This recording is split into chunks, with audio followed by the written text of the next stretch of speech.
কিভাবে সম্ভব? মৃতদের এই পৃথিবীতে থাকতে নেই। তুমি তুমি চলে যাও, চলে যাও, প্লিজ চলে যাও। সবটাই কি ইলুশন, নাকি অন্য জগতের কেউ কখনো হাজির হয়ে যায় চোখের পলকে? ভূত.com উইথ রাসেল। Welcome back. আপনাদের সবাইকে স্বাগত জানাচ্ছি আমি রাসেল। আশা করছি আপনারা সবাই ভালো আছেন এবং ভালোর দলে আছেন। আমিও ভালো আছি, ভালোর দলে আছি। আপনাদের সবাইকে জানাচ্ছি পবিত্র ঈদ উল ফিতরের শুভেচ্ছা। আশা করছি ঈদ ভালো কেটেছে পরিবারের সবার সাথে, আপনজনের সাথে। ঈদের সময় আসতে যেমন ভালো লাগে, ঈদের সময় ঈদ শেষ করে ফিরতে ততটা ভালো লাগে না এবং আমাদের তখন মনটা থাকে অনেক খারাপ। এবং আমি চেষ্টা করব যে আপনাদের মনটাকে যতটা সম্ভব ভালো করে দেওয়ার। হয়তো অনেকেই হয়তো এখন আবারও কর্মস্থলে ফিরে গেছেন, অনেকে হয়তো এখনও আছেন পরিবারের সাথে। যারা আছেন তারা অনেক লাকি, আর কেউ কেউ হয়তো ঈদে আসতেই পারেননি। বিশেষ করে আমাদের যে সমস্ত প্রবাসী ভাইরা থাকেন বিভিন্ন জায়গায়, পৃথিবীর বিভিন্ন জায়গায়, তারা কিন্তু প্রত্যেক ঈদে বা হয়তো কোনো ঈদেই টাইম করে আসতে পারেন না। যাই হোক, সবার জন্য অনেক অনেক শুভকামনা, পবিত্র ঈদ উল ফিতরের শুভেচ্ছা জানিয়ে আমি শুরু করছি আমাদের আজকের ভূত.com এবং আশা করছি যে প্রত্যেকটা ঘটনায় আপনাদের অনেক বেশি ভালো লাগবে। লিখছেন, আসসালামু আলাইকুম রাসেল ভাই ও প্রিয় শ্রোতারা, আশা করি ভালো আছেন। তারপরে তিনি লিখেছেন যে দয়া করে আমার নাম ঠিকানা বলবেন না। তারপরে তিনি বলে দিয়েছেন যে কোনটা কোনটা বলা যাবে, কোনটা কোনটা বলা যাবে না। যাই হোক, আমি সব দেখতে পাচ্ছি কিন্তু আপনাদের বলতে পারছি না। তারপরে তিনি লিখছেন, ঘটনাটি অনেক বড়, তাই লেখায় কোনো ভুল ত্রুটি হলে ক্ষমা সুন্দর দৃষ্টিতে দেখবেন। এরপরে তিনি বলছেন, আমার ঘটনাটি যদি ভালো লাগে অবশ্যই রাসেল ভাই পড়ে শোনাবেন। আজকে আমি যে ঘটনাটি বলবো সেটা আমার খালাতো ভাইয়ের সাথে ঘটে যাওয়া সত্য একটি ঘটনা। আমি আমার খালাতো ভাইয়ের মতো করেই বলছি। বলছে হাসান। বাংলা একটা বাক্য আছে, সঙ্গদোষে সর্বনাশ। আমারও ঠিক তাই হয়েছে। আমার নাম হাসান, ছদ্মনাম। এখানে আমি সবই ছদ্মনাম ব্যবহার করছি। আমি আমার পরিবার ও নিজের একটু বর্ণনা দিয়ে নিই, যা পরে আপনারা সবাই বুঝতে পারবেন কেন আমি আমার পরিবার এবং আমার বর্ণনা দিয়েছিলাম। আমি খুব সাধারণ ঘরের একটি ছেলে। আমার বাবা একজন কাঠ মিস্ত্রি। আমরা দিন আনি দিন খাই। আমরা 3 ভাই বোন, আমার 2 বোন আর আমি। আমার বাবা আমাদের 3 ভাই বোনের লেখাপড়া করাতে গিয়ে হিমশিম খেত। পরিবারে আমি হচ্ছি বড় ছেলে। আমার সবেমাত্র এসএসসি এক্সাম দেয়া হয়েছে, পলিটেকনিকে ভর্তি হয়েছি। আমি ভাবছিলাম একটু একটু করে আমার স্বপ্ন পূরণ হচ্ছে। এখন আমি কিছু টিউশনি করব এবং আমি আমার বাবার পাশে দাঁড়াবো। কিছুটা হলেও বাবার উপকার হবে। সাল 2021। আমার বাড়ি থেকে আমার কলেজটি মোটামুটি ভালোই দূরে ছিল। আমার গ্রাম থেকে আমি আর আমার এক ফ্রেন্ড সজীব শুধু ওই কলেজে পড়তাম, আর অন্যরা সবাই অন্য কলেজে চলে গিয়েছিল। কলেজটি আমার বাড়ি থেকে দূরে হওয়ার কারণে আমার বাবা আমাকে পুরনো একটি সাইকেল কিনে দেন, যাতে আমার যাতায়াতের কোনো সমস্যা না হয়। প্রতিদিন আমি সেই সাইকেল চালিয়ে যেতাম। একদিন আমি সাইকেল চালিয়ে কলেজ যাচ্ছিলাম, তখন দেখি আমার বন্ধু সজীব যাচ্ছে। আমি বললাম, কিরে সজীব, কোথায় যাচ্ছিস? কলেজে। ওঠ, সাইকেলে ওঠ, একসাথে যাই 2 জন। সজীব আর আমি সাইকেল চালিয়ে যাচ্ছিলাম। তখন সজীব বলল, হাসান, তুই আর আমি তো একই ক্লাসে পড়ি, একই সাবজেক্ট নিয়ে পড়ছি, আর আমরা একই গ্রামে থাকি। তাহলে একটা কাজ করলে হয় না? আমি বললাম, কি কাজ? সজীব বলল, কাল থেকে তুই আর আমি একসঙ্গে সাইকেলে করে কলেজে যাব। আমি বললাম, তাহলে তো ভালোই হয়, পড়াশোনা নিয়ে কথা বলা যাবে, আর 2 জন গল্প করতে করতে যাওয়া আসা করা যাবে। সজীব বলল, এভাবেই কেটে গেল বেশ কিছুদিন। একদিন সজীব আমাকে বলল, হাসান, তোকে একটা গুরুত্বপূর্ণ কথা বলতে চাই। আমি বললাম, বল, কোনো সমস্যা হয়েছে? না। তাহলে কি হয়েছে? হাসান, আমি না রিয়াকে অনেক পছন্দ করি। আমি বললাম, রিয়া? কোন রিয়া? ওই যে আরিফ ভাইয়ের বোন রিয়া। আমি মাথা নিচু করে বললাম, হ্যাঁ, বুঝতে পেরেছি। আমি সজীবকে অনেক বোঝানোর চেষ্টা করেছি, কিন্তু আমি পারিনি। সজীব আমার কোনো কথাই শোনেনি। এখানে আরও একটা কথা বলে নেওয়া ভালো, রিয়াদের পরিবার খুব একটা ভালো পরিবার ছিল না। রিয়াদের পরিবারকে আমার থেকে ভালো আর কে জানবে, কারণ রিয়া ছিল আমার খুব নিকট আত্মীয়। না, এটা না হয় থাক, আমি সজীবকে এইটাও বললাম, দেখ সজীব, রিয়ার তো বয়ফ্রেন্ড আছে, আর এটা তুইও জানিস। সজীব আমার কোনো কথার দাম দিল না। যাই হোক, অনেক বোঝানোর পরেও সজীব বুঝল না। তখন আমি বললাম, তোর মন যা চায় তাই কর। এইভাবেই কেটে গেল প্রায় 1 মাস। ঘটনার মূল শুরু এখান থেকেই। সাল 2022-এর শুরুর দিক, কনকনে শীত। সেদিন ক্লাস ও কোচিং শেষ করে আমি আর সজীব বাড়ির দিকে ফিরছি। তখন মাগরিবের আজান পড়বে পড়বে ভাব। সাদা কুয়াশায় ঢাকা সারা গ্রাম। আমি আর সজীব শুধু সাইকেল চালিয়ে যাচ্ছি। এতটুকু কুয়াশা আর শীত ছিল যে রাস্তায় আমি আর সজীব ছাড়া কাউকেই দেখতে পাইনি। আমরা আমাদের বাড়ির খুব কাছাকাছি চলে এসেছিলাম। তখনই সজীব আমাকে বলল, হাসান, সাইকেল থামা। আমি সাইকেল থেকে নেমে বললাম, কি হয়েছে? আরেকটি কথা, আমরা যে জায়গায় দাঁড়িয়েছিলাম সেই জায়গার একটু বর্ণনাতেই। এই জায়গার নাম 3 রাস্তার মোড়। 3টি রাস্তা 3 দিক থেকে চলে এসে এই জায়গায় মিশে গিয়েছে।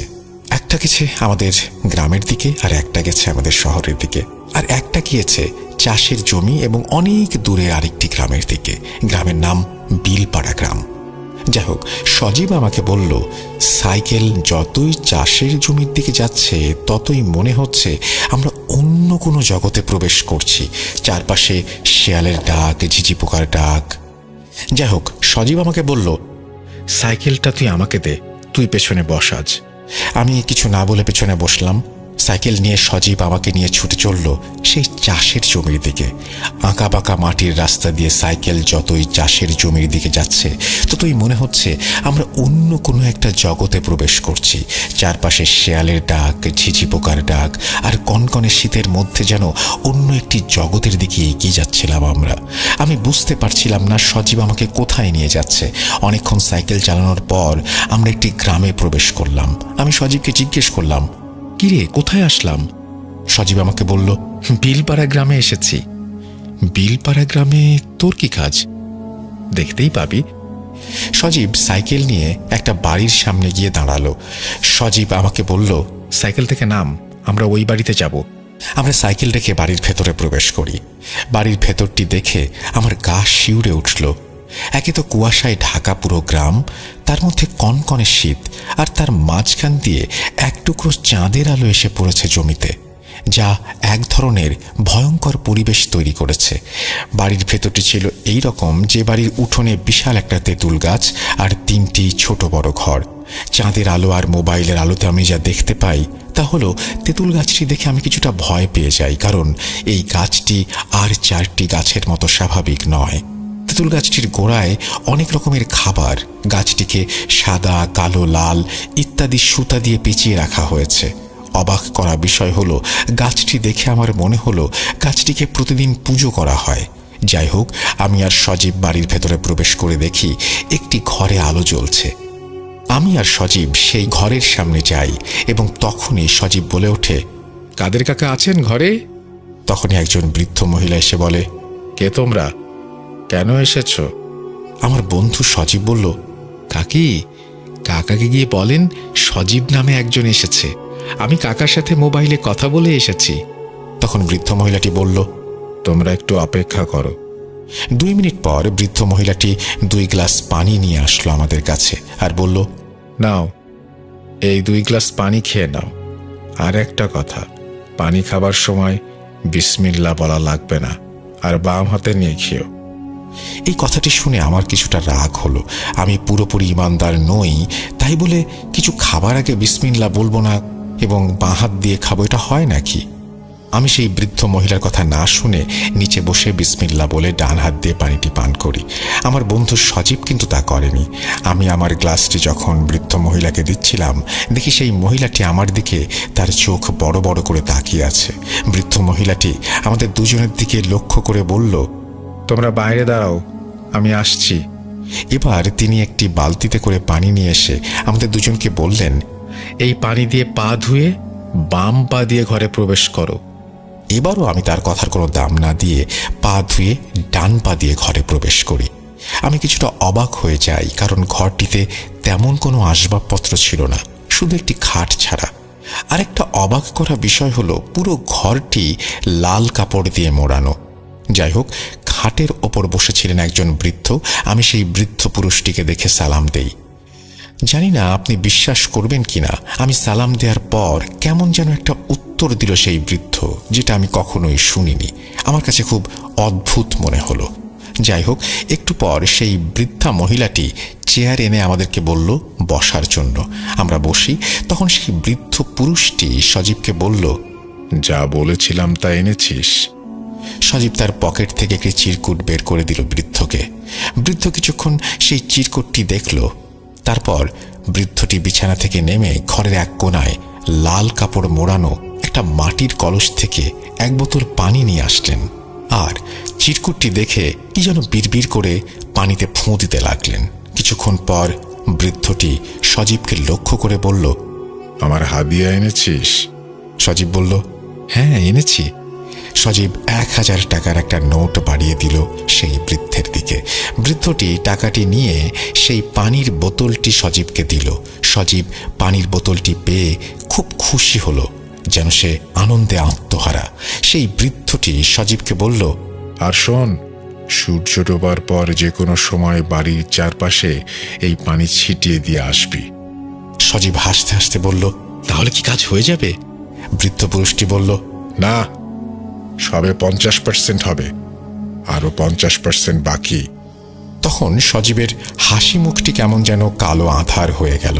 সেই বৃদ্ধটি সজীবকে বলল, আগে প্রথম কাজটি শেষ কর, পরে বাকিটা। প্রথম কাজ শেষ হওয়ার 1 সপ্তাহ পর 3টি জিনিস নিয়ে আমার সাথে দেখা করবি। সজীব বলল, কি 3টি জিনিস? বৃদ্ধ বলল, তার ব্যবহার করা কাপড়ের টুকরো, তার 2-1টি চুল, আর সে খেয়েছে এমন কোনো খাবারের একটি টুকরো। যা করার 1 সপ্তাহের মধ্যেই করতে হবে, আর এই সপ্তাহের মধ্যে যদি না হয় তাহলে আর কখনো হবে না। সজীব বৃদ্ধ লোকটিকে লক্ষ্য করে বলল, যেভাবেই হোক আমি 1 সপ্তাহের মধ্যে সবকিছু নিয়ে আসব। তখন লোকটি বলল, আনতে পারলে ভালো। তোর এই বন্ধুটি অনেক চালাক চতুর, এত চালাক চতুর হওয়া ভালো না। এই বলে বৃদ্ধ লোকটি আমাদেরকে চলে যেতে বলল, আর বলল বাম পা দিয়ে বের হতে। সজীব বৃদ্ধ লোকটির কথা মেনে চলল, কিন্তু আমি মানতে পারিনি। আমি আর সজীব সাইকেল নিয়ে চললাম বাড়ির দিকে। আমার মনে তখন হাজারো প্রশ্ন উকি দিচ্ছে। কৌতূহল বশত আমি সজীবকে কিছু প্রশ্ন করলাম, কিরে সজীব, এই বৃদ্ধ কি কোনো কবিরাজ বা ওঝা? আর সবকিছুতেই বাম হাত বাম পা এসব ব্যবহার করার কথা বলছে কেন? এ কেমন মানুষ রে ভাই? আর এই বৃদ্ধের সাথে তোর কি কাজ? সজীব একটু হাসি দিয়ে আমাকে বলল, বন্ধু একটু থাম, আমি জানি তোর মনে অনেক প্রশ্ন, আমি তোকে সব বলবো। আমার বেস্ট ফ্রেন্ড বলে কথা। শোন, আমার পরিবারের বিপদ, তাই বাবা আমাকে এখানে পাঠিয়েছেন। এই কথা তুই কাউকে বলবি না, কি তোর বাবাকে কি তোর মাকেও না। আচ্ছা ঠিক আছে, কিন্তু বৃদ্ধ লোকটি যে তোর কাছে চুল, কাপড়, খাবারের টুকরো চাইলো, এগুলো কি জন্য? সজীব তোতলাতে তোতলাতে বলল, এইগুলো এমনি, আমি এত কিছু জানি না। আমি আর সজীবকে আর কিছু বলিনি। তখনও আমার মনে অনেক প্রশ্ন উকি দিচ্ছিল। যাই হোক, আমাদের বাড়ির সামনে আমরা চলে এসেছি। সজীব আমাকে সাইকেল দিয়ে আমাকে বলল, বন্ধু কাউকে কিছু বলিস না। আমি বললাম, আরে সমস্যা নেই, আমি কাউকে কিছু বলবো না। সেই বলে সজীব তার বাড়ির দিকে চলে গেল, আর আমি আমার বাড়ির দিকে চলে আসলাম। এভাবেই কেটে গেল প্রায় 6 থেকে 7 দিন। সেদিন ছিল শনিবার। আমি আর সজীব ক্লাসের কোচিং শেষ করে বাড়ি ফিরছিলাম। সজীব বলল, হাসান আজকে একটু বিলপাড়া যাওয়া লাগবে। আমি বললাম, আমি যাব না। সজীব নাছোড়বান্দা, আমাকে না নিয়ে সে যাবে না, অনেক কাকুতি মিনতি করলো। তারপর আমি রাজি হই সেখানে যাবার জন্য, কিন্তু আমি সজীবকে একটা শর্ত দিই যে আমি বাড়ির ভেতরে প্রবেশ করব না। সজীব বলল, আচ্ছা ঠিক আছে। সজীব আর আমি সাইকেল নিয়ে ছুটলাম সেই বিলপাড়া গ্রামের উদ্দেশ্যে। চারপাশে শুধু চাষের জমি আর চাষের জমি। চাষের জমির মাঝখান দিয়ে ছোট্ট একটা রাস্তা, সেই রাস্তা দিয়ে ছুটে চলেছে আমাদের সাইকেলটি। অনেকক্ষণ সাইকেল চালানোর পর আমরা গিয়ে পৌঁছালাম বিলপাড়া গ্রামের ওই বাড়িতে। বাড়ির সামনে আসার পর আমি সজীবকে বললাম, তুই বাড়ির ভেতরে যা, আমি তোর জন্য বাইরে অপেক্ষা করছি। সজীব বলল, আচ্ছা ঠিক আছে, বলে বাড়ির ভেতরে প্রবেশ করলো। সজীব বাড়ির ভেতরে প্রবেশ করার পর আমি ভালো করে চারদিকটা দেখছিলাম। শ্রোতারা বিশ্বাস করবেন কিনা জানি না, এই আধুনিক যুগেও এই বাড়িটিতে কোনো আধুনিকতার বিন্দুমাত্র ছোঁয়া নেই, যেমন বিদ্যুৎ, টেলিভিশন ইত্যাদি। আরও অবাক করা বিষয় হলো, ছোট বড় ঘর আছে 3টি, তবে আমার চোখে মানুষ পড়েছে মাত্র 2 জন। বৃদ্ধ ও বৃদ্ধা ছাড়া আমি কাউকে এখানে থাকতে দেখিনি। আর এই বাড়ির আশেপাশে কোনো বাড়িও ছিল না। এই বাড়িটি গ্রামের সর্বশেষ বাড়ি, তারপর শুধু বিল আর বিল। আমি বিলের দিকে তাকিয়ে শুধু ভাবছিলাম, কি করে এখানে 2 জন মানুষ, তাও আবার বৃদ্ধ বৃদ্ধা, থাকতে পারেন। আমার মনে মনে অনেক খারাপ লাগছিল। তখনই হঠাৎ করে আমার কাঁধে কেউ যেন হাত রাখলো। আমি কিছুটা চমকে যাই, পেছনে তাকিয়ে দেখি আমার বন্ধু সজীব। সজীব আমাকে বলল, চল, তোকে ভেতরে ডাকছে। আমি বললাম, আমি ভেতরে যাব না, তোকে আগেই বলেছি, আর ওদের নিয়ম কানুন আমার ভালো লাগে না। তখন সজীব আমাকে বলল, বন্ধু, আমরা তো আর এখানে আসবো না, আজকেই শেষ। তুই আমার বেস্ট ফ্রেন্ড, আমার আর আমার পরিবারের জন্য আরেকটু কষ্ট কর। আমি আর না করতে পারলাম না। আমি সজীবের সাথে বাড়ির ভেতরে প্রবেশ করি। প্রথম দিন আমি আর সজীব যেই ঘরে গিয়েছিলাম, আজকে আর আমাদেরকে সেই ঘরে নেয়নি। বৃদ্ধ মহিলাটি সজীবকে আর আমাকে বলল, আমার সাথে চল। মহিলাটি আমাদেরকে নিয়ে তেঁতুল গাছের গোড়ায় বড় একটি ঘরে নিয়ে যায়। যেই না আমি আর সজীব ঘরের ভেতরে প্রবেশ করেছি, তখনই বৃদ্ধ মহিলাটি একটু রাগান্বিত হয়ে আমাকে বলল, দাঁড়া, এত তারা কিসের? তোদের আগে পানি পান করাই, তারপর পা ধুয়ে ঘরে প্রবেশ করবি। এবার আমি একটু রাগান্বিত হয়ে বললাম, আমি বিসমিল্লা না বলে কিছু খেতে পারবো না, আর বাম পা বা বাম হাতও ব্যবহার করতে পারবো না। তখন আমার বন্ধু সজীব আমাকে শান্ত হওয়ার জন্য বলল। যাই হোক, আমরা ঘরে প্রবেশ করি। ঘরে প্রবেশ করে দেখি পুরো ঘর আগরবাতির ঘ্রাণে মোমো করছে, আর ঘরের চারপাশে হরেক রকমের মোমবাতি জ্বলছে। আর ঘরের এক পাশে একটি আসন করে চোখ বন্ধ করে বসে আছেন সেই বৃদ্ধ লোকটি আমাদের অস্তিত্ব বুঝতে পেরে সজীবকে উদ্দেশ্য করে বলল, কিরে, তোকে যা আনতে বলেছিলাম এনেছিস? উত্তরে সজীব বলল, হ্যাঁ, আনতে পেরেছি। তখন বৃদ্ধ লোকটি বলল, কই দে দে, দেখি কি এনেছিস। সজীব বৃদ্ধ লোকটির দিকে লাল একটি কাপড়ের ব্যাগ এগিয়ে দেয়। তারপর বৃদ্ধ লোকটি ব্যাগ থেকে এক এক করে 3টি জিনিস বের করে, কিছু চুল, একটি ছোট কাপড়ের টুকরো, অর্ধেক খাওয়া একটি চিকেন ফ্রাই। আর এই 3টি জিনিস দেখে বৃদ্ধ লোকটি একটা চিৎকার দিয়ে উঠল, আরে, এই 3টি জিনিসকে একটি মাটির পাত্রে রাখতে বলেছে কে? শোন, আমি একটা কাজ শেষ করে আসছি, আর একটা কথা, ঘরের বাইরে যাই হয়ে যাক না কেন, তোরা কেউ ঘর থেকে বের হবি না। এই বলে বৃদ্ধ মহিলাটি ও বৃদ্ধ পুরুষটি সজীবের দেয়া জিনিসগুলো নিয়ে বাইরে চলে যায়, আর ঘরের দরজাটি ভালো করে বন্ধ করে দিয়ে যায়। ও, আরেকটি কথা বলতে ভুলে গিয়েছিলাম। বৃদ্ধ লোকটি সজীবকে বলেছে, আমি তোকে পানি পড়া দেওয়ার 1 দিন পর তুই পানি ছিটিয়ে দিয়েছিলি, তাই না? সজীব বলল, হ্যাঁ। তখন বৃদ্ধ লোকটি চিৎকার করে বলল, আমার প্রভু অজিরের কাছে আর কোনো কিছুই অসম্ভব না। অজিরের দয়ায় তোর একটি কাজ হয়েছে, আশা করছি এটাও হয়ে যাবে। যাই হোক, তারা 2 জন চলে যাওয়ার পর আমি সজীবকে জিজ্ঞাসা করলাম, কিরে সজীব, কি হচ্ছে এসব? আর কি সব কুফরি কথাবার্তা বলছে? সজীব আমার কথার কোনো উত্তর দিল না। আর তখনই হঠাৎ বাইরে তুমুল ঝড় বৃষ্টি শুরু হলো। আমি আর সজীব কিছুটা ভয় পেয়ে যাই। আমি সজীবকে বলতে লাগলাম, কিরে, এই শীতের দিনে আবার ঝড় শুরু হলো কিসের? তখন আমি দেখি সজীব ভয় পেয়ে ভীতুর মতো একটি চেয়ারে বসে আছে। আমি বাইরে কি হচ্ছে দেখার চেষ্টা করি, কিন্তু কিচ্ছু দেখতে পাইনি। বাইরে এতটাই ঝড় হচ্ছিল যে মনে হচ্ছে এক নিমিষেই সব শেষ করে দেবে। তখনই বাতাসের তীব্র গতিতে দরজাটি খুলে যায়, আর তারপর দেখি ঘরের বাইরে তেঁতুল গাছটি যেন এখনই ভেঙে পড়বে। আর সেই তেঁতুল গাছটির গোড়ায় বসে বৃদ্ধ পুরুষ ও মহিলাটি কোনো একটি অবয়বকে পুজো করছে, আর তাদের পুজোকে লক্ষ্য করে বেশ কিছু কালো অবয়ব তাদের চারপাশে ঘোরাঘুরি করছে। এই দেখে আমি ভয়ে সজীবের কাছে যাই আর রাগান্বিত হয়ে বলি, তুই এই কোথায় নিয়ে আসলি আমাকে? সজীব ভয়ে কিছু বলতে পারছিল না। এভাবে ঝড় চলল 15 থেকে 20 মিনিটের মতো। কিছুক্ষণ পর আমাদের মনে হলো ঝড় থেমে গেছে। তার কিছুক্ষণ পর আমরা দেখি আমাদের দরজাটি খুলেছে। ঘরে প্রবেশ করলো সেই বৃদ্ধ আর বৃদ্ধা। তারা আমাদের 2 জনকে দেখে বলল, বিশেষ করে আমাকে লক্ষ্য করে বলল, কিরে, ভয় পেয়েছিস? এই বলে বৃদ্ধ লোকটি একটু হাসলো। বৃদ্ধ লোকটি হাসতে হাসতে তার আসনে গিয়ে বসলো আর বলল, সজীব, তোর কাজ হয়ে গেছে। তারপর সেই বৃদ্ধ লোকটি সজীবের দিকে 2টি তাবিজ এগিয়ে দিয়ে বলল, শোন, এই তাবিজগুলো পড়ার নিয়ম, প্রথমে তোকে কাপড় চোপড় সবকিছু ছেড়ে 2টি তাবিজ 2 জায়গায় পড়তে হবে, একটি বাম হাতে আর একটি তোর কোমরে। আর দ্বিতীয় নিয়ম হলো সে রাতে কোনো কাপড় চোপড় ইউজ করা যাবে না। কি পারবি? সজীব বলল, আমি সব করতে পারবো। আমি বললাম, কিরে সজীব, তুই পাগল হয়ে গেলি নাকি? সজীব আমাকে ধমকের সুরে বলল, তুই চুপ থাক। সজীবের কাছে আমি এরকম ব্যবহার আশা করিনি। যাই হোক, আমি আর সজীব তাদের কাছ থেকে বিদায় নিয়ে চলে আসব, তখনই সেই বৃদ্ধ লোকটি বলে উঠল, বাম পা দিয়ে বের হ। আর শোন, তাবিজ 2টো বাঁধার আগে তেঁতুল গাছের গোড়া থেকে 2টি সুতো নিয়ে যা, একটি লাল আর একটি কালো। সজীব উত্তরে বলল, আচ্ছা ঠিক আছে। এই বলে সজীব আর আমি ঘর থেকে বের হয়ে যেই না তেঁতুল গাছের গোড়ায় যাই, আমার আত্মারাম খাঁচাছাড়া হয়ে যায়। দেখি গোড়ায় বেঁধে রাখা হয়েছে একটি মুরগি, একটি কোয়েল পাখি, একটি কবুতরের বাচ্চা ও একটি কুঁচে সাপ, আরও কিছু মুরগির মাথা, সিঁদুর ইত্যাদি। কি ভয়ানক দৃশ্য! এইসব দৃশ্য দেখে সজীবকে বললাম, কিরে, এসব তো কুফরি কালামের নমুনা। সজীব একটু মুচকি হেসে বলল, আরে না, কাদির কাকা অনেক ভালো মানুষ। হ্যাঁ হ্যাঁ, তা তো দেখতেই পাচ্ছি। তখনই ঘরের ভেতর থেকে সেই বৃদ্ধ লোকটি বলে উঠল, কিরে, নিতে পেরেছিস? সজীব বলল, জি পেরেছি। তারপর সেই বৃদ্ধ লোকটি বলল, এখন এখান থেকে তাড়াতাড়ি চলে যা, অনেক রাত হয়েছে। আর আমার টাকার কথা ভুলিস না যেন। এই বলে বৃদ্ধ লোকটি থেমে যায়। আমি আর সজীব লাল সুতো, কালো সুতো আর তাবিজ নিয়ে রওনা হলাম।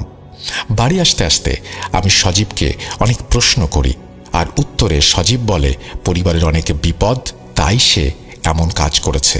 এই বিষয়টি পাঁচকান করতে চায় না সে।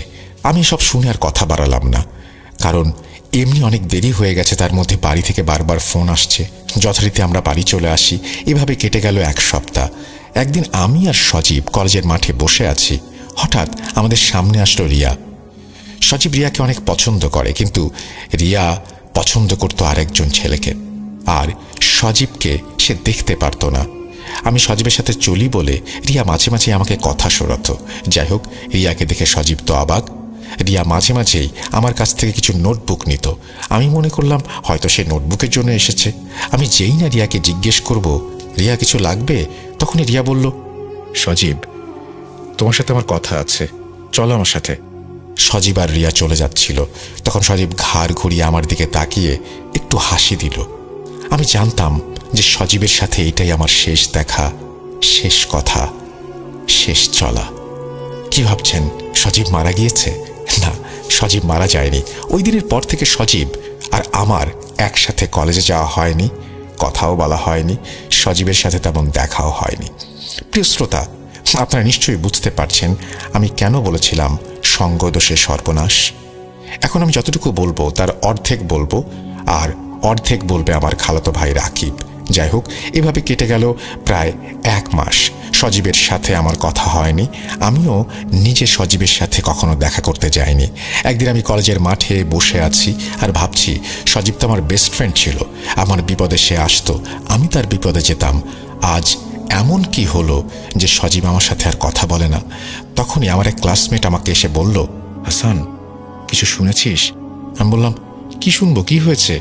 তখন আমার ক্লাসমেট বলল, সজীবের সাথে রিয়ার তো ভালো একটা সম্পর্ক গড়ে উঠেছে।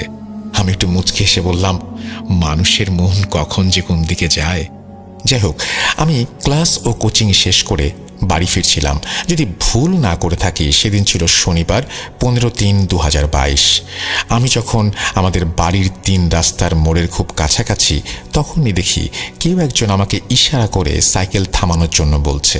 আমি 3 রাস্তার মোড়ে সাইকেলটা দাঁড় করাই, আর সেই বিলপাড়া গ্রামের বৃদ্ধ লোকটি, সেই লোকটিকে দেখে আমি সালাম দিই, কিন্তু তিনি আমার সালামের কোনো উত্তর না দিয়ে আমাকে বললেন, টাকা কোথায়? এই পর্যন্ত আমার টাকা কেউ মেরে দিতে পারেনি, তুইও পারবি না। তোর প্রতি আমার একটু মায়া হলো বলে আমি নিজেই তোর কাছে আসলাম। আর আমি কখনো কারো কাছ থেকে চেয়ে কোনো কিছু নেই না। টাকাগুলো দে, আমি চলে যাই। বৃদ্ধ লোকটির সব পাগলামি কথাবার্তা শুনে আমি কিছুটা রাগান্বিত হয়ে যাই আর বলি, কি আজে বাজে কথা বলছেন? আমি কেন আপনাকে টাকা দেব? আর আপনি আমাকে কেন এসব বলছেন? বৃদ্ধ লোকটি আমাকে বলল, আমি জানি না, আমার টাকা তোর কাছেই আছে, ভালো করে বলছি টাকা দিয়ে দে। তখন আমি বললাম, আপনার কোনো প্রকারের টাকা পয়সা আমার কাছে নেই। সজীব কি আপনাকে টাকা দেয়নি? তখন বৃদ্ধ লোকটি রাগান্বিত হয়ে বলল, তোরা দুইজন আমার সাথে মজা করছিস তাই না? এই বলেই বৃদ্ধ লোকটি আমার মাথার চুলের মুষ্টি ধরল, এত জোরে ধরল যে আমার মনে হচ্ছিল আমার মাথার সব চুল ছিঁড়ে চলে আসবে। আমি বৃদ্ধ লোকটিকে পাগল বলে ধাক্কা মারি। তিনি আমার থেকে কিছুটা দূরে সরে যান। সেই বৃদ্ধ লোকটি অন্য কোনো ভাষায় আমাকে কিছু একটা বলে চলে যান বিলপাড়ার দিকে। আমি আমার মাথায় হাত দিয়ে দেখি বেশ কিছু চুল ছিঁড়ে গিয়েছে। আমি তখনই সজীবের বাড়ির দিকে রওনা হলাম। আমি সজীবকে বাড়িতে পাইনি। প্রিয় শ্রোতা ও রাসেল ভাই, আমি জানতাম যে আজকের পর আমার জীবন এখানেই থেমে যাবে। সংক্ষিপ্ত আকারে আমি আমার বর্ণনা দিই আমার সাথে কি হয়েছিল। আমি বাড়ি আসার পর অনেক অসুস্থ হয়ে পড়ি। এতটাই অসুস্থ হয়ে পড়ি যে আমাকে 3 মাস হসপিটালের বেডে কাটাতে হয় এবং তারপরও আমি সুস্থ হইনি। তারপর কি হয়েছিল তা বলবে আমার খালাতো ভাই রাকিব। হাসানকে 3 মাস হসপিটালে রাখার পরেও হাসান সুস্থ হচ্ছিল না, আর আমরা টাকা পয়সার দিক থেকেও দুর্বল হয়ে পড়ছিলাম। আশা করি আপনারা সবাই জানেন হাসানের বাবা ছোটখাটো কাজ করত। যাই হোক, হাসান সুস্থ হচ্ছিল বলে আমরা হাসানকে আমাদের বাড়িতে নিয়ে আসি, অর্থাৎ হাসানদের বাড়িতে। বাড়ি আনার পর শুরু হলো হাসানের আর এক সমস্যা। তা হলো হাসান অনেক পাগলামি করতে লাগলো, যেমন ফাঁসি নেয়া, নিজের হাত পা কেটে ফেলা, কাউকে দেখলে মারধর করা ইত্যাদি ইত্যাদি। তারপর হাসানের বাবা হাসানকে নিয়ে যায় মেন্টাল হসপিটালে। ডক্টর হাসানের ব্যবহার বা পরিস্থিতি দেখে বলল হাসানকে এখানে কিছুদিন রাখতে হবে, তার অবস্থা বেশি ভালো না। হাসানের বাবা হ্যাঁ বলে 2 চোখ মুছতে মুছতে হসপিটাল থেকে বেরিয়ে গেল। আমরা সবাই জানি ঘরের বড় ছেলের ওপর বাবা মার একটা আশা থাকে। হাসানের বাবা মারও তাই ছিল। যাই হোক, মানসিক হাসপাতালে 1 সপ্তাহ 2 সপ্তাহ করতে করতে কেটে যায় 3 মাস। তাও হাসান সুস্থ হচ্ছিল না। হাসানের চিকিৎসা করতে গিয়ে হাসানের বাবা তাদের ভিটে বিক্রি করে দেয়। তবুও হাল ছাড়েনি। একসময় মানসিক হাসপাতাল থেকে হাসানকে বাড়িতে পাঠিয়ে দেওয়া হয়, কারণ হাসানের অবস্থা খুবই খারাপের দিকে যাচ্ছিল। হাসান খাবার খেত না। আর একটি কষ্টদায়ক কথা হলো হাসান পঙ্গু হয়ে যায়। ডাক্তার বলেন হাসানের রক্তশূন্যতার কারণে হাত পায়ের রগ শুকিয়ে যাওয়ার কারণে সে পঙ্গু হয়ে গিয়েছে। আরেকটি কথা বলতে ভুলে গিয়েছিলাম, হাসানকে অনেক হুজুর কবিরাজও দেখানো হয়েছে। কেউ কিছু বলতে পারল না, হাসানের সমাধান দিতে পারল না। হাসানকে মানসিক হাসপাতাল থেকে পাঠিয়ে দেওয়ার পর সে বিছানায় শুয়ে শুধুমাত্র মৃত্যুর দিন গুনছে। আমরা আমাদের সামর্থ্য মতো যতটুকু পেরেছি তা করেছি, কিন্তু আমরা একটা সময় আর পারিনি। আমরা হাসানের আশা ছেড়ে দেই। তখনই আমরা আশার আলো দেখতে পাই। বাংলায় একটি কথা আছে, রাখে আল্লাহ মারেকে। হঠাৎ আমাদের গ্রামে বাংলাদেশের নাম করা এক হুজুর আসেন ওয়াজ মাহফিলে। গ্রামের অনেকেই বলাবলি করছিল এই হুজুর নাকি অনেক বড় মাপের আলেম, তিনি অনেক কিছুর সমাধান করতে পারেন। এই কথা শুনে আমি আর হাসানের বাবা চলে যাই সেই হুজুরের কাছে। হুজুরের মাহফিল শেষ হলে আমরা হুজুরের সাথে কথা বলি। হুজুর বলেন, আমি তো এখন যেতে পারবো না, আমার আরেক জায়গায় ওয়াজ মাহফিলে যেতে হবে। গ্রামের মানুষ ও আমাদের কাকুতি মিনতি দেখে হুজুর হাসানকে এক নজর দেখতে আসেন। হুজুর বাড়ির ভেতরে প্রবেশ করেই বললেন, এই বাড়িতে একটা আড্ডাখানা হয়ে গিয়েছে, কিভাবে আছেন এই বাড়িতে? এই বলে হুজুর হাসানের ঘরে প্রবেশ করে। হুজুর হাসানকে দেখেই আল্লাহু আকবার বলে চিৎকার দিয়ে ওঠেন। বলেন, এই ছেলে এখনো জীবিত আছে কিভাবে তা আল্লাহই ভালো জানেন। হাসানের বাবা জিজ্ঞেস করেন, হুজুর কি হয়েছে আমার ছেলের? হুজুর যা বলেন তা শোনার জন্য হয়তো হাসানের বাবা মা কেউই প্রস্তুত ছিলেন না। হুজুর বলেন, তার উপর অনেক খারাপ ধরনের কালো জাদু করা হয়েছে। কালো জাদুর কিছু ভাগ আছে। হাসানের ওপর করা হয়েছে খুব নিকৃষ্ট এবং নাপাকি জিনের সর্দার দ্বারা করানো কোনো জাদু। আমি এখানে ওর কোনো চিকিৎসা করতে পারবো না। হুজুর বলছেন হাসানকে শুক্রবার সকালে আমার মাদ্রাসায় নিয়ে আসবেন। হুজুরের কথা মতো আমরা শুক্রবার সকালে হুজুরের মাদ্রাসায় চলে যাই হাসানকে নিয়ে। হুজুর হাসানকে দেখে বললেন, সে বসতে পারবে না, তাই তাকে এখানে শুইয়ে দিন। তারপর হুজুর হাসানের চারপাশে একটা গোল বৃত্ত এঁকে দিলেন। তারপর ছোট বড় মোট 15 জন হুজুর নিয়ে শুরু হলো হাসানের রুকাইয়া। আমরা তখন বাইরে দাঁড়িয়েছিলাম। আমরা অনেক কিছুর আওয়াজ শুনতে পাই এবং অনেক কিছুর ধস্তাধস্তির শব্দ শুনতে পাই। যাই হোক, রুকাইয়া চলে প্রায় 1 ঘন্টা। কিছুক্ষণ পর হুজুর ঘর থেকে বেরিয়ে আসেন আর আমাদেরকে যা বলেন তা শোনার জন্য আমরা মোটেও প্রস্তুত ছিলাম না। বলছেন, আমি তো আগেই বলেছিলাম হাসানকে কালো জাদু করা হয়েছে, আর হাসানের উপর যে কালো জাদু করা হয়েছে তা সাধারণ কেউ করতে পারবে না, কারণ এই জিনকে পেতে হলে মানুষ কুরবান করতে হয়। আর হাসানকে যেই কবিরাজ কালো জাদু করেছে সে তার তিনজন ছেলে মেয়েকে কোরবান করেছে সেই জিনকে পাওয়ার জন্য। আর এই জিনের আছে অলৌকিক অনেক ক্ষমতা, যা অন্য কোনো জিন কখনো করতে পারে না।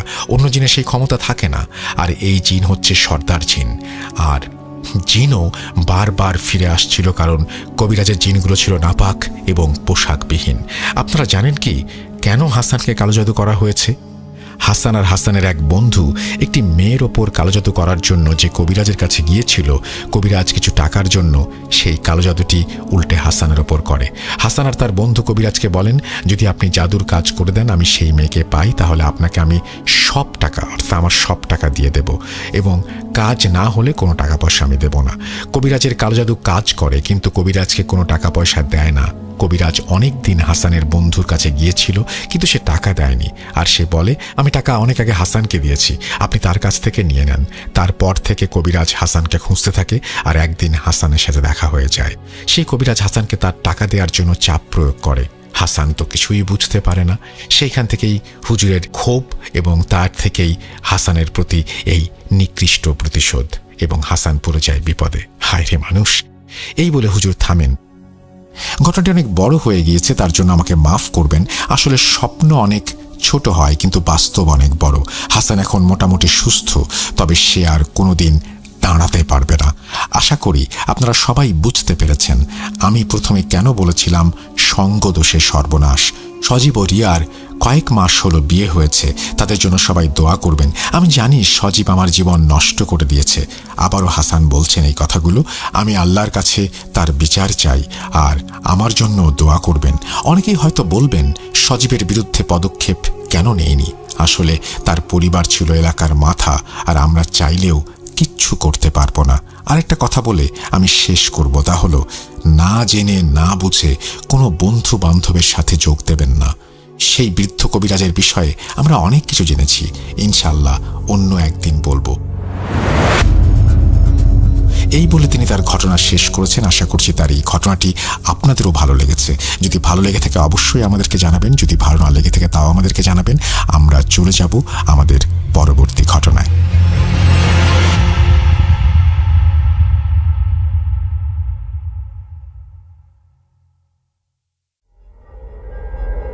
Spirit, be here with me.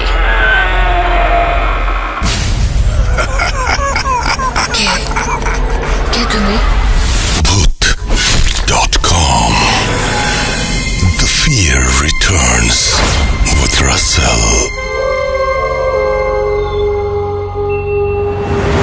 Welcome back. আপনাদের সবাইকে স্বাগত জানাচ্ছি আমি রাসেল। আশা করছি আপনারা সবাই ভালো আছেন এবং ভালোর দলে আছেন। যেভাবে লেখা আছে আমি সেভাবেই পড়ে শোনাচ্ছি। আসসালামু আলাইকুম রাসেল ভাই, আশা করি ভালো আছেন। অবশ্য আপনি ভালোর দলেই থাকেন। আমি ভালো আছি। আমার নাম আবিদ, বাসা গাইবান্ধা। আমি প্রায় কয়েক বছর ধরে আপনাকে শুনে আসছি, কখনো কোনো ঘটনা পাঠাতে পারেনি, যেহেতু আমার পক্ষে স্টুডিওতে গিয়ে ঘটনা বলা সম্ভব না, তাই এই ঘটনাটি আপনাকে লিখে পাঠাচ্ছি।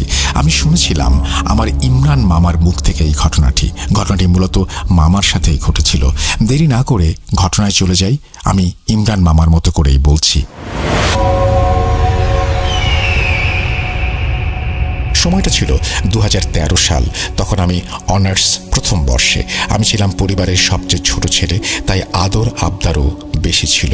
তাই বন্ধু বান্ধবদের দেখা দেখি আমিও একটা মোবাইল ফোনের জন্য আবদার করতে থাকি আব্বার কাছে।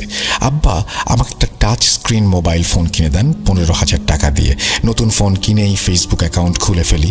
আমাদের বাড়ি থেকে টাওয়ার একটু দূরে থাকায় খুব ভালো নেটওয়ার্ক পেতাম না, তাই মাঝে মাঝে আমরা বাসার বাইরে গিয়ে ফেসবুক ইউজ করতাম। তেমনি এক সন্ধ্যায় মাগরিবের নামাজের পর আমি বাড়ির বাইরে টঙে বসে ফেসবুক ইউজ করছিলাম আর গান শুনছিলাম। হঠাৎ করে আমি লক্ষ্য করলাম একজন বৃদ্ধ মহিলা পেছন দিক থেকে এসে আমার সামনে দাঁড়ালো এবং কিছুক্ষণ তাকিয়ে রইল, এবং আমার দিকে একটা সময়ে বিশ্রীভাবে একটা হাসিও দিল। বৃদ্ধ মহিলাটি একটু খাটো, গায়ে ছিল একটা সাদা শাড়ি, এবং তার মুখটা ছিল একদম রক্তশূন্য ফ্যাকাশে ধরনের। তাকে দেখে আমি ভীষণ রকমের ভয় পেয়ে যাই। কান থেকে হেডফোন খুলে মোবাইলে গানটা অফ করে সামনের দিকে তাকাতেই দেখি সামনে আর কেউ নেই। আশেপাশে তাকালেও আর কাউকে দেখতে পাই না। আমি খুব তাড়াহুড়া করে দৌড় দিয়ে বাড়ির ভেতরে চলে যাই। তারপর আম্মাকে ঘটনাটি খুলে বলি। আম্মা বেশ রাগান্বিত হন আমার ওপরে, বলেন, সন্ধ্যার পর কেন আমি বাইরে গিয়েছিলাম, ইত্যাদি ইত্যাদি।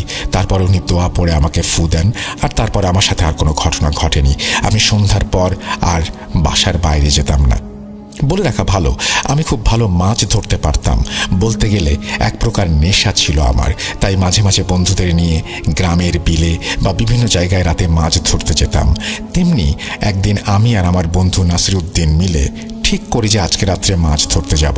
সেদিন আমার গ্রামে ইসলামিক সভা ছিল। নাসিরউদ্দিন আমাকে বলল যে সভা শুনে একটু ঘুমিয়ে মাছ ধরতে যাবে, সে আমাকে এসে জাগিয়ে দেবে। তো যেইভাবে সেই কাজ, রাত 12টার দিকে সভা শুনে এসে ঘুমিয়ে পড়ি। আনুমানিক 2:30টার দিকে নাসিরউদ্দিন এসে আমাকে ডাক দেয় এবং আমি উঠে মাছ ধরতে যাই এবং পলাই নিয়ে যাই সঙ্গে করে। গ্রামের পাশেই বিলের দিকে রওনা হই আমরা। যথাসময় আমরা মাছ ধরতে শুরু করি। সেদিন প্রচুর মাছ পাচ্ছিলাম। যত এগোচ্ছি তত মাছের আনাগোনা যেন বাড়ছিল। 2 বন্ধু মিলে মাছ মারছি, কিন্তু নাসিরউদ্দিন খুব বেশি কেন জানি কথা বলছিল না। এমনিতেই সে অনেক বাঁচাল স্বভাবের এবং তার বিড়ির নেশাও অনেক, কিন্তু সেদিন সে একটা বিড়িও ধরায়নি। আমি টুকটাক সিগারেট খাচ্ছিলাম, তাই নাসিরউদ্দিনকে বলি যে, কিরে বিড়ি ধরা একটা, আর গান বল শুনি। সে বলল, ইচ্ছে করছে না, তুই মাছ ধরতে থাক। তার কিছুক্ষণ পর আমরা বিশ্রাম নেওয়ার জন্য বসি। আমার কাছে ম্যাচ থাকলেও বিড়ি ছিল না, তাই নাসিরউদ্দিনের কাছে একটা বিড়ি চাই। নাসিরউদ্দিন বলে যে, তোর কাছে কোনো বিড়ি নেই? আমি বেশ অবাক হয়ে যাই। নাসিরউদ্দিন মাছ ধরতে এসছে, তার কাছে কোনো বিড়ি নেই শুনে কষ্টই লাগলো। এদিকে নাসিরউদ্দিন বেশ তোড়জোড় শুরু করে দিয়েছে সামনের দিকে এগিয়ে যাওয়ার জন্য। আমি একটু বিরক্ত হয়েই ম্যাচের একটা কাঠিতে টোকা দিয়ে আগুন জ্বালিয়ে উঠে দাঁড়িয়েছি। এক মুহূর্তের জন্য আমি চমকে গেলাম নাসিরউদ্দিনের পায়ের দিকে লক্ষ্য করে। আমি দেখলাম নাসিরউদ্দিনের পা দুটো একেবারেই অস্বাভাবিক। নাসিরউদ্দিন বেশ ভালো রকমের বিরক্তি নিয়েই পেছনে ফিরে বলল, কিরে বিড়ি নাই, কিছু নাই, অথচ ম্যাচ জ্বালাচ্ছিস কেন? চল সামনে তাড়াতাড়ি চল। ততক্ষণে আমার মেরুদণ্ড দিয়ে শীতল স্রোত বয়ে গেছে। 5 সেকেন্ডের ম্যাচের কাঠির আলোয় যা দেখেছি সেটা কোনোভাবেই মনের ভুল হতে পারে না। আমি ততক্ষণে বুঝে গিয়েছি বিশাল বড় কোনো একটা বিপদের ভেতরে পড়তে যাচ্ছি আমি। সামনের ব্যক্তিটি নাসিরউদ্দিন নয়, বরং কোনো খারাপ জিন। ভয়ে আমার দম বন্ধ হয়ে যাওয়ার উপক্রম। তারপর যত তাড়াতাড়ি সম্ভব নিজেকে একটু সামলে নেওয়ার চেষ্টা করি এবং নিজেকে বুঝাই যে সে যেন কোনোভাবেই বুঝতে না পারে এমন কিছু আমাকে করতে হবে। হয়তো জীবন নিয়ে না হলে ফেরা সম্ভব হবে না। এদিকে সামনে থেকে সে আমাকে বলল, কিরে আর কত দেরি করবি? আমি তাকে বুঝতে না দিয়ে তার সাথে হাঁটা শুরু করলাম। ততক্ষণে বিলের মাঝামাঝি এসে গিয়েছি। আর একটু হাঁটলেই পানির গভীরতা ধীরে ধীরে বাড়তে শুরু করবে। আমি বললাম, কিরে আজ তো অনেক মাছ ধরলাম, আর কত ধরবি, এবার বাড়ি চল। নাসিরউদ্দিন বলল, এই তো মাত্র কয়টা মাছ, আজ যেহেতু অনেক মাছ তাই আরও ধরবো। এদিকে আমিও অনেকটা দিশেহারা হয়ে যাচ্ছিলাম। তাকে বললাম, দাঁড়া একটু বিশ্রাম নেব, খুব ক্লান্ত লাগছে। সে বিরক্ত স্বরে বলল, আরে চল তো, কোনো ক্লান্ত লাগবে না, সামনে চল তাড়াতাড়ি। আমি বললাম, আর পারবো না রে ভাই, বাড়ি যাব, অনেকক্ষণ তো হলো, মাছের ব্যাগও ভর্তি হয়ে গেছে। সে এবার মহাবিরক্তি নিয়ে বলল, এত বাড়াবাড়ি করছিস কেন? মাছ ধরতে কি সমস্যা তোর? দেখছিস না কত মাছ? এদিকে আমিও সময় পার করার জন্য এটা সেটা বলছিলাম, তর্ক করছিলাম এবং কিছুটা সময় পারও করতে পারলাম। কিন্তু ভোর হতে তখন অনেক দেরি, আজান হতে অনেকটা সময় বাকি। আমি বুঝতে পারছিলাম যদি আজান না হয় তাহলে আমার জীবনে আজকে ভয়াবহ কিছু একটা অপেক্ষা করছে। এদিকে নাসিরউদ্দিন রূপী জিনটাও সম্ভবত কিছুটা আন্দাজ করতে পেরেছিল যে আমি হয়তো কিছু বুঝে গেছি। এবার সে রাগের স্বরে আর মোটা গলায় আমাকে বলতে লাগলো, চল চল বলছি, ইমরান আমাকে রাগাবি না একদম। এবারে আমি একেবারেই ভেঙে পড়লাম এবং যত দোয়া দুরুদ জানি সব পড়তে শুরু করলাম। এদিকে আমার বাড়িতে মা তাহাজ্জুদের নামাজ পড়তেন বিধায় অনেক আগেই ঘুম থেকে উঠেছেন। ঘুম থেকে ওঠার আগ মুহূর্তে তন্দ্রা অবস্থায় মা একটা ছোট্ট দুঃস্বপ্ন দেখেছেন। তিনি স্বপ্নে দেখেন যে একটা কুয়োর মধ্যে আমি পড়ে গেছি এবং আর্তনাদ করছি এবং সেই কুয়োটা আস্তে আস্তে ছোট হয়ে আসছে। মা চেষ্টা করছিলেন কুয়োটার কাছে যাওয়ার জন্য, কিন্তু কোনোভাবেই তার কাছে তিনি যেতে পারছিলেন না। তিনি যতবার এগুচ্ছিলেন ততবারই বাতাসের ধাক্কায় পড়ে যাচ্ছিলেন। ঠিক তখনই তার তন্দ্রা ভাবটি কেটে যায়। তিনি উঠে দ্রুত আমার রুমে চলে আসেন এবং দেখেন আমি বিছানায় নেই। মা খুবই চিন্তিত হয়ে পড়েন। আমি সচরাচর রাতে মাছ ধরি সেটা তিনি জানতেন, কিন্তু রাত 12টার আগে আমি চলে আসি এটাও তিনি জানতেন। আমার বন্ধুরা বা আমার চাচাতো ভাইরা থাকায় তিনি কিছু বলতেন না। তিনি দ্রুত চাচির কাছে যান এবং তাকে ডেকে তুলে বলেন আমার চাচাতো ভাইরা মাছ ধরতে গেছে কিনা। চাচি বলেন তারা তো কেউ মাছ ধরতে যায়নি, তারা সভা থেকে এসে ঘুমিয়েছে। এবার আমার মা ভয় পেয়ে যান। তিনি আমার বড় বোন তাকে উঠান। আব্বা বাড়িতে ছিলেন না, তিনি ব্যবসার কাজে বাইরে ছিলেন। মা আর বড় আপা অজু করে দ্রুত নামাজে বসে পড়েন। মা সিজদায় পড়ে কান্নাকাটি করতে থাকেন আর আল্লাহর কাছে আমার সুস্থতার জন্য বলতে থাকেন। মায়ের মন তো হয়তো বিপদের আশঙ্কা টের পেয়েছিল, তাই মা, চাচা আরও কয়েকজন জেগে ওঠায় আমাকে খুঁজতে বের হন এবং যেহেতু বেশিরভাগ সময় আমি বিলের দিকেই মাছ ধরতে যাই, লাইট নিয়ে তারা বিলের দিকেই রওনা দেন। এদিকে ততক্ষণে ভয়ে কাঠ হয়ে আমি দাঁড়িয়ে আছি। নাসিরুদ্দিনের চেহারা ততক্ষণে পরিবর্তিত হতে শুরু করেছে, সে ভয়ানক আকার ধারণ করতে শুরু করেছে।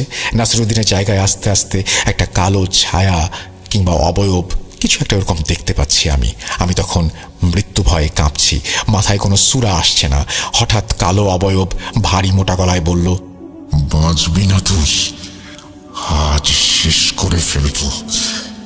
টের পেয়েছিস যখন, মরার জন্য প্রস্তুত হ। আমিও শেষবারের মতো বাঁচার কথা ভাবলাম। আর কোনো কিছু না ভেবেই পেছন ফিরে দিলাম দৌড়। অল্প পানি হলেও দৌড়াতে বেশ কষ্ট হচ্ছিল আমার, তারপরেও জীবনের মায়া বড় মায়া। এদিকে পেছন থেকে শোঁ শোঁ শব্দ আসছিল, যেন ঝড় বইছে। আর ভয়ঙ্কর হুঙ্কার তো আছেই। প্রায় 15 মিনিট দৌড়ানোর পর আমার পা আর চলে না, শরীর ক্লান্ত হয়ে আসছিল, চোখের সামনে সব কিছুই অন্ধকার হয়ে আসছিল।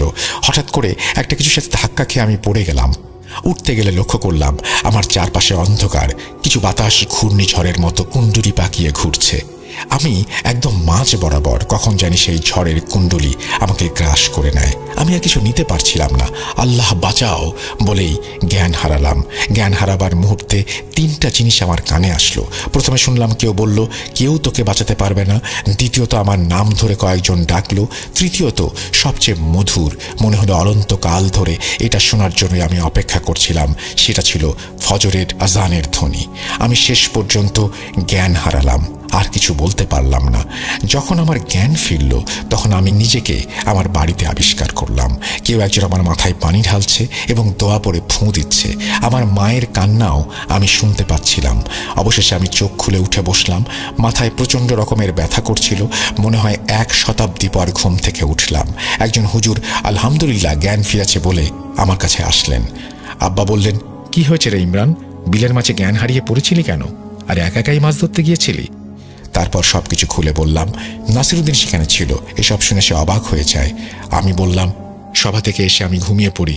নাসিরুদ্দিন বলে, আমিও ঘুমিয়ে পড়ি, কিন্তু আমি আর উঠতে পারিনি, তাই তোকেও আর ডাকতে পারিনি। আমার রূপ নিয়ে তোর কাছে অন্য কেউ গিয়েছে। আব্বা আর কাউকে কোনো কথা বলতে দিলেন না, সবাইকে চলে যেতে বললেন, আমাকে বিশ্রাম করতে বললেন। পরের দিন আব্বা আমাকে এলাকার বড় এক হুজুরের কাছে নিয়ে গেলেন। সব শুনে তিনি আমাকে বিকালে আসতে বললেন। বিকালে তার কাছে গেলে তার কথা শুনে আমার মাথায় আকাশ ভেঙে পড়ে। হুজুর বলেন যে ইমরানের ওপর কালো জাদু করা হয়েছে, সে যে বেঁচে গেছে এটাই অনেক বড় ব্যাপার। হয়তো সেদিন রাতেই তাকে মেরে ফেলতো, কিন্তু জিনটা তাকে মারতে পারেনি। সেই সময় ফজরের আজানটা হয়েছিল, তোমরাও বিলে পৌঁছে গিয়েছিলে। তবে এই জিন অনেক শক্তিশালী আর রাগী, সে তোমাদের সাথে খারাপ কিছু করবে। তারপর আব্বাকে বললেন, এর চাইতে আর কিছু আমার পক্ষে বলা সম্ভব না, তাবিজ দিচ্ছি কোনো ক্ষতির হাত থেকে তাকে বাঁচাবে। এই বলে ইমরান ভাই গল্প থামালেন এবং আমাকে বললেন আরও অনেক কিছু তার জীবনে ঘটেছে, সেগুলো অন্য কোনো দিন বলবেন। ঘটনাটি পাঠিয়েছেন আবিদ হাসান গাইবান্ধা থেকে। আপনাকে অসংখ্য ধন্যবাদ চমৎকার এই ঘটনাটি পাঠানোর জন্য। আশা করছি আপনার এই ঘটনাটি সবার ভালো লাগবে। আমরা চলে যাব আমাদের পরবর্তী ঘটনায়।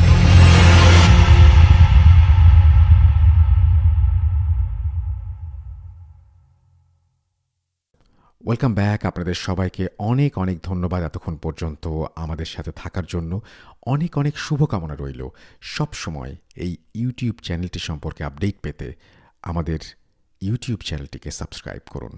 আশা করছি আমরা একসাথে অনেকটা পথ হাঁটব। আজকের মতো এখানেই বিদায় নিচ্ছি। সবাই ভালো থাকুন, সুস্থ থাকুন, মোস্ট ইম্পর্ট্যান্টলি ভূত.com-এর সাথে থাকুন। আল্লাহ হাফেজ।